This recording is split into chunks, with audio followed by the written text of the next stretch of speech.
आसाराम की बेल अर्जी पर आज फैसला आ सकता है। जोधपुर हाई कोर्ट से यह फैसला आ सकता है। इस मामले में आज अंतिम सुनवाई होनी है और उसके बाद कोर्ट अपना फैसला सुना सकता है। उसके बाद ही यह तय होगा कि आसाराम बापू 17 दिन बाद क्या जेल से बाहर निकलेंगे या फिर बाकी कि जो उन्हें जेल में रहने की अदालत की तरफ से फैसला आया था वो उस फैसले के बाद अभी आसाराम को जेल में ही रहना होगा। आपको बता दें कि 17 दिन बीत गए हैं, आसाराम जेल में हैं। आसाराम की तरफ से देश के सबसे महंगे वकील राम जेठमलानी को हायर किया गया है और आज आसाराम की जमानत अर्जी पर सुनवाई होनी है, फैसला होना है।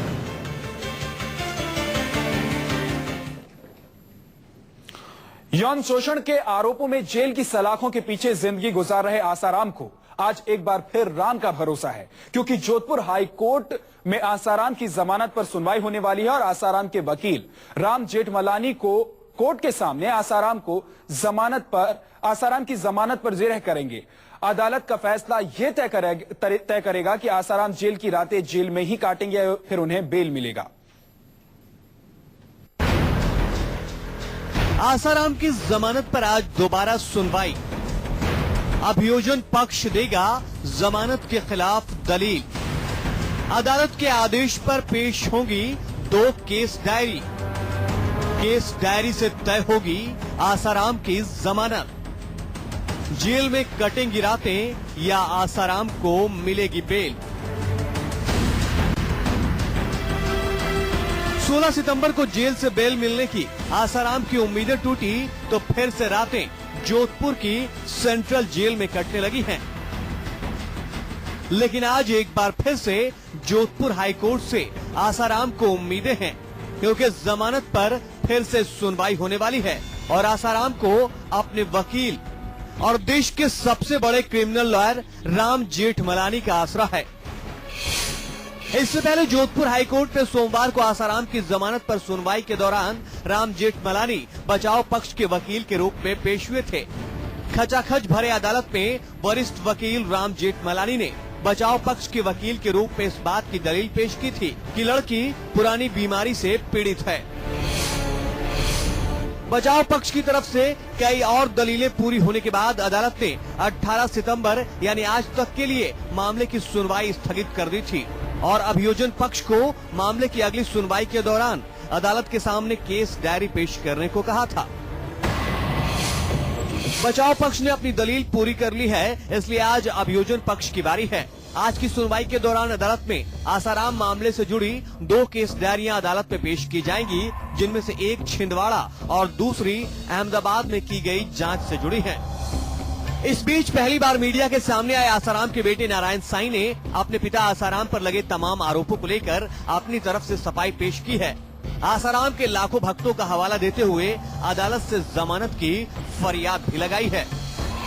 ये आरोप का मैटर अभी न्यायालय में विचाराधीन है। कोर्ट जजमेंट करेगा, न्यायालय पर अपने को पूरा भरोसा है और हम विश्वास रखते हैं और आशा करते हैं कि इस आरोप में बात है। लेकिन अदालत का फैसला भक्तों की भावनाओं पर नहीं, कानूनी दलीलों पर तय होता है। ऐसे में सबसे बड़ा सवाल ये है कि आसाराम को किस बिना पर और किन दलीलों के आधार पर जमानत मिलेगी। लोअर कोर्ट ने पहले ही आसाराम की जमानत को खारिज करते हुए न तो उनकी बढ़ती उम्र की गुहार सुनी और न उनकी बीमारी की दलील मानी और आसाराम को 30 सितंबर तक न्यायिक हिरासत में भेज दिया। लेकिन जानकारों की माने तो आसाराम के नए वकील राम जेठमलानी अब कुछ नई दलीलों के साथ बेल की अपील कर सकते हैं। पास्को एक्ट, बलात्कार की धारा और यौन शोषण के हमले की धाराओं का गलत इस्तेमाल हुआ। आसाराम ने पुलिस की पूरी मदद की और बेल मिलने पर भी करेंगे। पुलिस जानबूझकर इन्वेस्टिगेशन में देर कर रही है। पीड़ित लड़की के अलावा पुलिस के पास कोई सबूत नहीं है। लड़की के शरीर पर यौन शोषण हमले का कोई मार्क नहीं है। ये वो दलीलें हैं जिसके बिना पर आसाराम के वकील कोर्ट में जिरह कर रहे हैं। हालांकि जोधपुर पुलिस ने इन दलीलों की काट पहले ही तलाश रखी है। पुलिस की इन्वेस्टिगेशन जारी है और अभी शिल्पी और दूसरे लोगों से पूछताछ बाकी है। आसाराम काफी पावरफुल शख्स हैं, ये गवाहों और केस को प्रभावित कर सकते हैं। पुलिस अधिकारियों को धमकी और रिश्वत की पेशकश की जा चुकी है। ये इन्वेस्टिगेशन प्रभावित कर सकते हैं। पीड़ित लड़की और उसके परिवार को भी खतरा है, लिहाजा बेल न दी जाए। सूत्रों की माने तो जोधपुर पुलिस भी हाईकोर्ट में आसाराम के खिलाफ कुछ नए सबूत पेश कर मुश्किलें खड़ी कर सकती है। वहीं सरकारी वकील ने भी देश के सबसे बड़े वकील के खिलाफ लड़ाई लड़ने के लिए कमर कस ली है। आसाराम की सारी आस अब आज की सुनवाई पर टिकी है। जेल की काल कोठरी में दिन काट रहे आसाराम को अब राम का ही सहारा है। जोधपुर से धीरज भटनागर और प्रशांत गुप्ता के साथ ब्यूरो रिपोर्ट, न्यूज़ 24। तो आसाराम की उम्मीदें एक बार फिर से जोधपुर हाईकोर्ट पर टिकी है। हमारे संवाददाता धीरज भटनागर जोधपुर से हमारे साथ जुड़ गए हैं। धीरज, कितने बजे से सुनवाई शुरू होगी और क्या लगता है कि आज आसाराम को जमानत मिल पाएगी क्या? देखिए, आज दोपहर का टाइम दिया है हाईकोर्ट ने। 2 बजे एक बार फिर से आसाराम की जमानत याचिका पर सुनवाई होगी। लेकिन आज जो है प्रोसिक्यूशन को अपनी दलीलें रखनी है। खास बात यह है कि राम जेठमलानी सोमवार को ही अपनी बात कहकर जा चुके हैं और वो रुके नहीं यहाँ पर, और आज भी राम जेठमलानी नहीं रहेंगे। ये उम्मीद की जा रही है कि के मनन आज अदालत में हाजिर रह सकते हैं इस केस की सुनवाई के दौरान।